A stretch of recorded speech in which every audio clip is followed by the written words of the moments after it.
Ready whenever you are, Mayor. Okay. So, as I usually do before I start a meeting, if you have a cell phone, please either silence it or turn it off. I am calling to order an emergency special meeting of the Oregon City Commission for Friday, January 6th at 4 p.m. 2017. I'm going to do the roll call, please. Commissioner Ide? Here.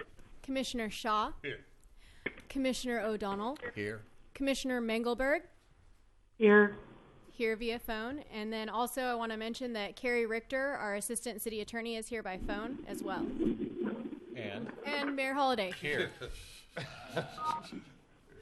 Okay, so under general business, we have 3A 17-035, resolution number 17-01, declaring an emergency and exempting the Oregon City Retirement Center from planning code requirements on a temporary basis. Mr. Conkle. Thank you, Mayor. Afternoon, Commissioners. We received some communication from Clackamas County health officials as well as existing homeless service providers in the area about a need for additional shelter space in response to the extremely cold weather that we are currently experiencing, as well as the prediction from the National Weather Service for extensive snow and ice event through the remainder of the weekend. The owner of the Oregon City Retirement Center has been working with Clackamas County and has indicated that he has space and resources available to assist with that request for additional sheltering options. Once Clackamas County informed us, we began the conversations with the owner. We had our building official as well as the fire department inspect the proposed shelter space that's available.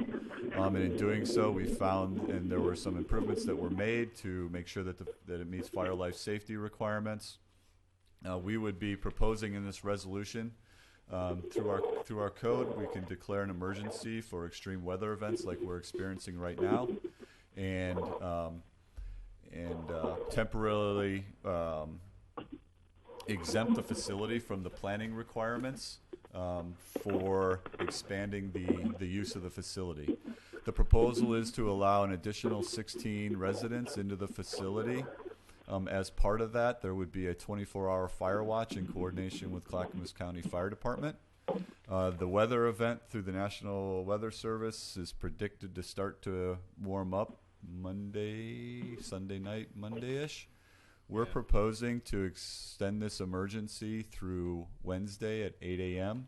We have a work session on Tuesday. We can reassess over the weekend and through Monday and come back on Tuesday if necessary to have a discussion whether to extend the emergency or if we can just let it expire as in the resolution. We do have the owner and a representative from Clackamas County here to assist with any questions that you might have about the proposal before you tonight. So with that, I'll conclude and be happy to answer any questions you may have or invite the other folks up who might be able to help with those questions too. Questions, anyone? I guess it'd be interesting to know what the flow is going to be. I know this is coming from Father's Heart, so I don't know if Wahid, do you want to step up there a little bit and explain how the system's going to work here and make people a little more comfortable with all this? Name and city of residence for the record, please. Thank you, Commissioner Shaw. My name is Wahid Brown. I live in Portland, Oregon. I am the Housing Policy Coordinator for Health, Housing, and Human Services for Clackamas County. And the way that the additional shelter space will help with our kind of sheltering plan, the two primary warming centers in the urban areas of Clackamas County right now are the Father's Heart in Oregon City and the Clackamas Service Center in unincorporated Clackamas County. And those two shelters are both experiencing every night since we've had this winter weather overcapacity people showing up to find warming shelter. Now, the system we had put in place to deal with that overflow was to use Clackamas County vehicles to transport people who were coming in addition to the capacity to the Malala Warming Center, which is in a rural area, so has much less demand for it. And that had been accommodating almost all of the need, but almost. And so a couple of nights this past week, we've had to use cabs to transport people to Multnomah County shelters. Now, in recent days, Multnomah County shelters are reporting max capacity. So that is no longer an option. So Art's generosity and his kind of big heart to step forward and offer his facility is a huge help, because even 16 people will be 16 beds is enough for the kind of need we're experiencing. Last night, 16 people were transported in the method that I described to the Molalla facility. So tomorrow night, we probably will not have the means to safely move people from Clackamas Service Center in the Father to Molalla. Because of Art's generosity, people will be able to walk across the city. And we're looking at the Father's Heart would identify people that are coming in addition to capacity, and say, okay, there's Art's facility across the street. We'll sign you in. Here's the rules for the warming shelter, and we'll escort you over. And then Art will have staff that he's offering to pay himself that will be on site as fire watch, and as they're also residential care service providers, so they're folks that can respond if there's a medical emergency. Commissioner Hyde? Yeah, did I hear you say that they'll sign the folks in at the Father's Heart and then escort or send them across the street? Is that? That's correct, and there will also be a sign-in sheet at Art's facility at the Oregon City Residential Care Center, but it'll be kind of just a very rudimentary sign-in and time, sign-out and time, but a more kind of robust sign-in and kind of check-in, check-out will be at the Father's Heart. Mm-hmm. Okay. I had one other question. So since the current emergency ends on January 11th, I was just curious about what you had mentioned, that we would reevaluate at that time if there is another weather event or.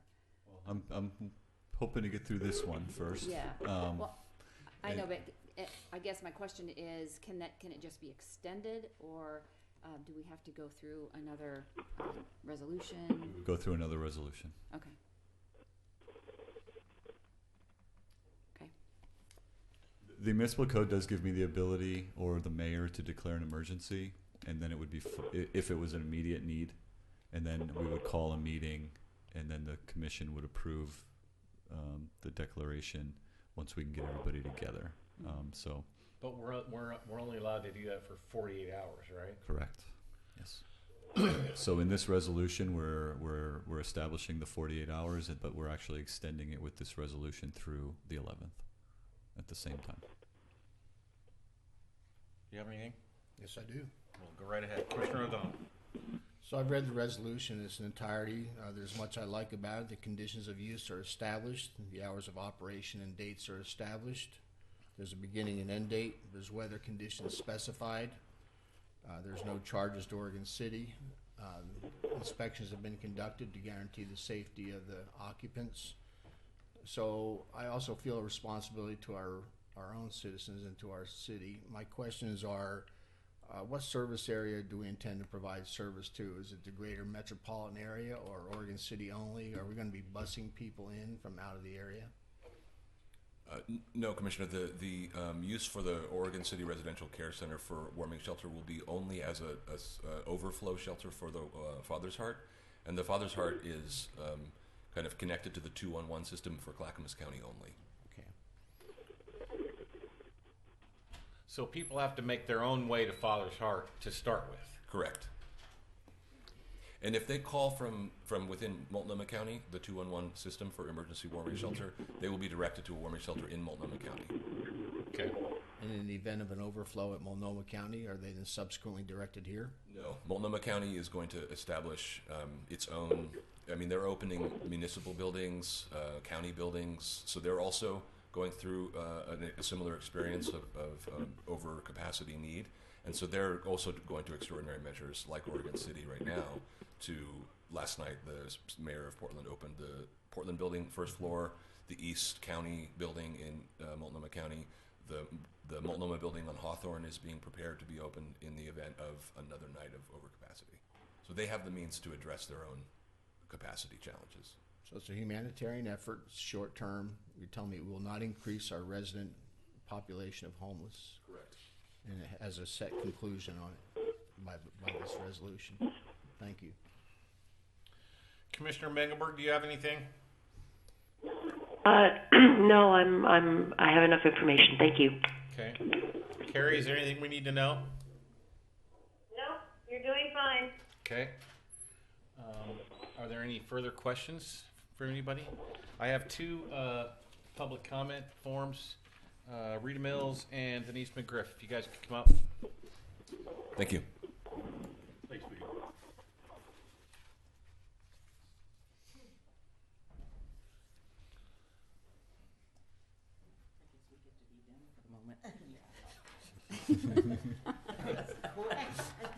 We should get you. But here I am. There you go. Our church hosts a weekly dinner for homeless and a good number of residences from the Oregon City Retirement Home. And I think that the Oregon City Retirement Home is disgraceful and that it needs to either be closed or upgraded to the point where people can live in a facility where the showers aren't all moldy and all the things that I know exist down there. I also think that it's very important what I hear about the temporary extension of this, because this needs to be a one-time thing, because I don't want it to be an attractive place for someone to make more money on a place that's totally unacceptable as far as I'm concerned for Oregon City. Thank you, ma'am. Ms. McGriff. Thank you. Denise McGriff, and I'm an adjacent resident to the Oregon City Care Home, and I am not here, just for the record, speaking on behalf of the Neighborhood Association in any way. I am here speaking for myself as a person who lives adjacent. I appreciate the fact that Art and Art Jr. are volunteering and making this available, and you know what's coming, the comma and the but. So here are my questions. So I heard the comment made that this was a request and they came forward. So I guess several other things I have questions about are, what other temporary shelter spaces are being made available in Oregon City, West Lynn, Lake Oswego, Milwaukee, Gladstone? So again, we are not the only provider of facilities in this county, and while Molalla is not adjacent to us, I appreciate the fact that there is a facility there in Molalla. I appreciate your comments and your questions that you asked, Frank. It was very appropriate. And so the second question is other than the fact that I happen to be part of the Grapevine, what is being done to notify the adjacent property owners? I'm particularly thinking of two families who live directly adjacent to this care center who have been having problems for the last 3 to 4 years, and I will tell you that Daphne West and I have been working with the Johnsons on trying to resolve some of the issues. Some of them have been resolved, some of them are still pending and still have not been resolved. I think, as we all know, that there are, and I have known this for many years, that there are many, many, many code violations. I feel a little remiss if I wasn't to bring up that homeless people or houseless people, as you have stated in a previous meeting, already have a number of problems. And so why do we want to put people in a facility that has code problems, code violations, to even compound? I understand it's out of the cold, it's out of the elements. And then I noticed in the staff report here that it says that there would be a 24-hour fire watch. So who is qualified to do that 24-hour fire watch at the Oregon City Care Center? Do you want me to answer that? Well, yes. I mean, Okay. sure. I mean, So- I'm not saying I am supporting it. I'm not saying I'm against it. I'm just saying that, again, if I hadn't been on the Grapevine, I wouldn't have known about this. And I'm not saying that there isn't an emergency. I'm not saying that there isn't a problem. I mean, I've been out and about today, and it's cold out there. I get it. But again, I think we all have an obligation to take care of other people and to be careful about things that we do. But you, as the electeds, have an obligation to those of us that live here, and carefully considering everything because it's never just this one thing. It's always more than one thing, and I wish that it was. But I appreciate your being here and letting me make some comments. I appreciate it. Let me answer Thank a you. couple of those questions for you. One, I've known about this for probably just a little longer than you have, Ms. McGriff. I got a call from Tony late morning yesterday where this really started. I don't know what other facilities are available in the surrounding cities, mostly because I have a lot of other stuff that I do, and they brought this up. Apparently, Commissioner Shaw had been working with Art and his son to work this out because they were having a deficit of space at Father's Heart. I do know that my primary concern when I was talking with Tony and asking questions was, is the building sprinkled? Does it have a fire alarm? Does it have audible and visuals in the spaces that we're going to put those folks? And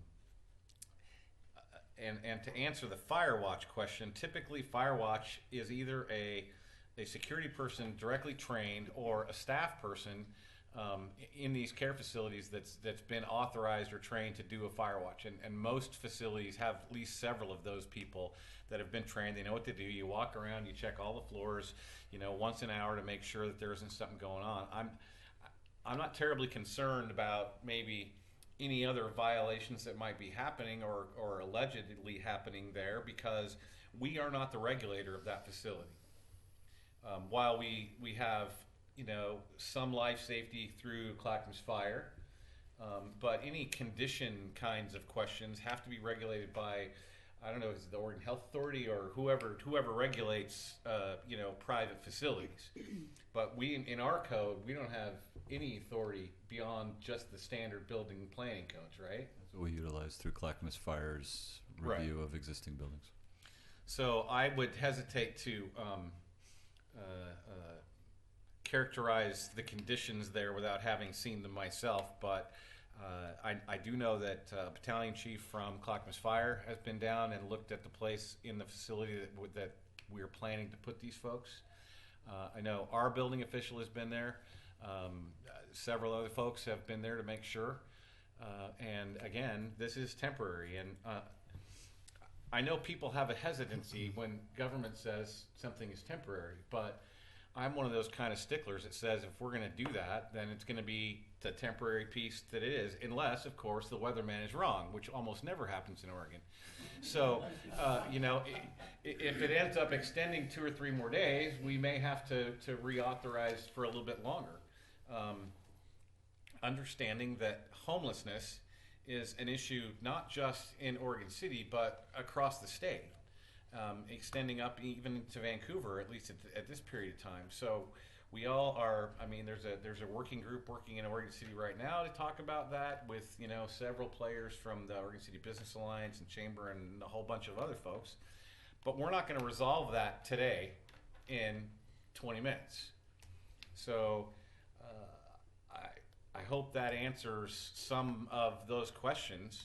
I don't see that we have, as responsible leaders, we don't have, I wouldn't feel comfortable saying no to this just because some people are uncomfortable. I get that. And we're currently working to resolve those kinds of issues. Commissioner Wright, I see you making notes. Do you have something to say? Yeah, sure. I think I'm Frank's sorry. on there first. I apologize. Actually, somebody's using the buttons for a change. Commissioner O'Donnell.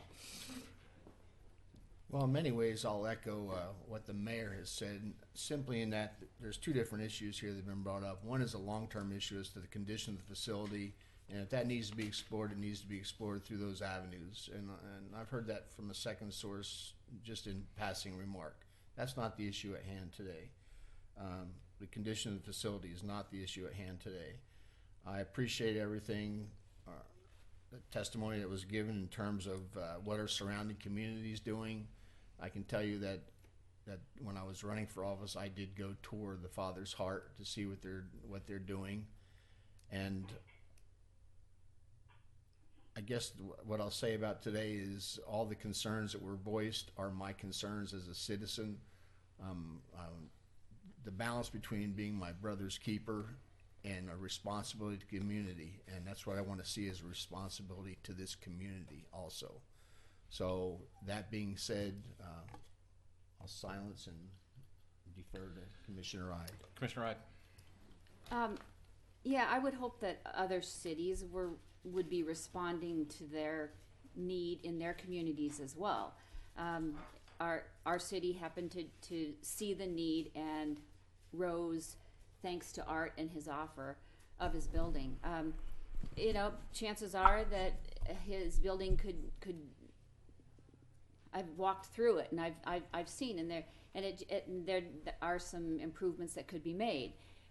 However, considering the fact that if you compare that with these folks being out in the cold and at least being inside a warm place, I think that that's the emergency that we're looking at right now. It's just simply the fact that there's a public health and safety issue that we're trying to address today. So those are mostly my comments. I think that if Art would like to speak on what he's done to get ready for the folks in the event that there's an overflow tonight, he's certainly willing or welcome to do that. Just what you've had to do to get ready. It's up to you. Hang on one second. Let me have Commissioner Shaw, and then I'll bring you up. All right. Commissioner Shaw. So, Commissioner Ide and myself and several others did have an opportunity to tour the building because there's actually, as Mayor Holliday was talking about, there is a group that is really looking at the homeless issue in Oregon City and trying to take care of some of the issues that have been brought up with the neighborhood here, and which is kind of our duty here. So, so I'm comfortable with having seen the building and everything what Art has. So we've approached the faith-based groups in the area, and they're doing whatever they can with dinners and stuff for folks and trying to get shelters and things. So they're all aware of this. So this just happened to be here, and it's just interesting that Terry Gant was a very big part of this. And I know that Art had gone down and talked to them just a week before or something. So, so I guess just in honor of her, this is kind of happening. So, anyway, that's what I got. Sir, you want to come up? Why don't you sit there where the mic's already pointing out? My wife's name is Renata. Oh. I feel right at home. So, name and city of record. Arthur Johnson. I live in Oregon City. Okay.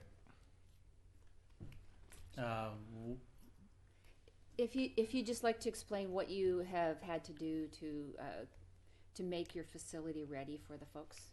Sure. This is a short wing, relatively short wing, that's not been used in 30 years. It's been other than for storage. It's heated. It's you got electricity. It was difficult getting trucks and moving out the stuff that's been there that I inherited when I bought the place 9 years ago. But I'm happy to have that done. We've put up fire extinguishers in that wing. It's already sprinklered. We put up emergency lighting. We've partitioned off parts so that the remaining stored items are inaccessible to any homeless person that comes to be there in the cold weather. We've put in new light fixtures, so we feel like we're in pretty good shape right now. Battery powered smoke detectors, right? Yes. Okay. And the fire marshal has come by to approve it. And, okay. Yeah. Commissioner O'Donnell? Do we have any mixed gender concerns? Is there any security concerns there?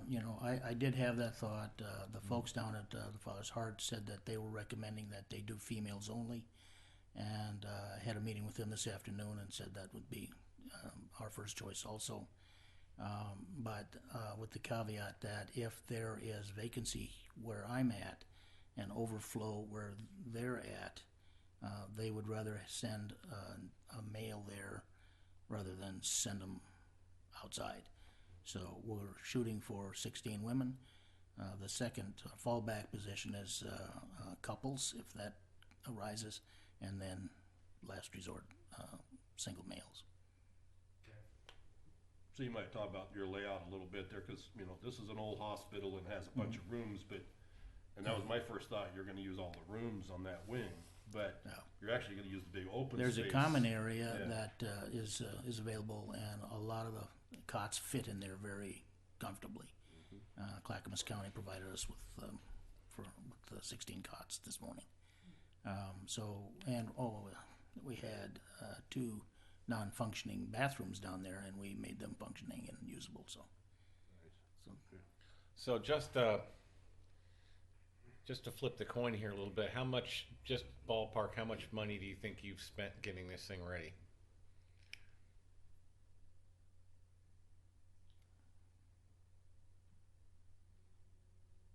$1,600, something like that. All right. Any other questions? Thank you, Art. Okay, No, thank I would entertain a motion at this point. I move to approve resolution number 17-01, declaring an emergency and exempting the Oregon City Retirement Center from planning code requirements on a temporary basis. Second. Ms. Richter, do I need to read this entire resolution? Carrie? No, you do not. No, you do not. Okay. It's a resolution. All right, so we've had a motion and a second. Is there any further discussion? Call the roll, please. Commissioner Shaw, Aye. Commissioner O'Donnell, Yes. Commissioner Ide, Aye. Commissioner Mingelberg, Aye. Mayor Holliday. Aye. The motion passes. Okay, any communications? If I could just real quick, National Weather Service has issued a winter storm watch for the greater Portland metro area region beginning. Light snow is expected to develop around midday Saturday, increasing during the afternoon, changing to sleet, freezing rain by Saturday evening, with freezing rain continuing Saturday night and Sunday. Gradually increasing warm weather Sunday away from the gorge. Expecting generally 1 inch of accumulation of snow, 1 to 3, with ice accumulation 1/4 inch to 3/4 of an inch. Winds 10 to 20 with gusts to 35. So with that being said, after the last event that we had, I'm really encouraging folks to check the weather. If you have to travel, check where you're heading first. Please, please, please be prepared. Water, food, blanket, gloves, chains. If you can avoid traveling, do it. Oregon City has already staged road closure locations with barricades that will be pulled out. Pearl's currently closed because of the fire that happened there this morning. And if you are going to visit city facilities, please do check our website or call prior to coming over the weekend. And let me just follow up and say, along with all the items Tony mentioned, candles, flashlights, batteries, the kinds of things that we know what happens when we get ice in the Portland metro area. That means a lot of people are going to be without power. Have a secondary location to go to if you're, if your place becomes uninhabitable for whatever the reason is. Most importantly, just stay home if you don't have to go out. Go get your stuff today and then plan on just hanging out at home this weekend. And with the resources we have available to us, side roads are not going to be gotten to during this event. And let's be clear that Oregon City Public Works does a great job of keeping the main thoroughfares clear. But in a heavy snow or ice event, the equipment that we have and to mitigate that is not like we were in Boston or New York or New England. So we don't have the kinds of stuff that can keep roads open, for extended periods of time. So just plan on staying home. Yep. Public Works is already on their winter response, been de-icing. We'll maintain that, but we all saw what happened last time. So please be careful. I mean, it could turn out to be nothing at all. It certainly could. Hope for that. All right. Is there anything else? Good of the order? Nope. Then we're adjourned.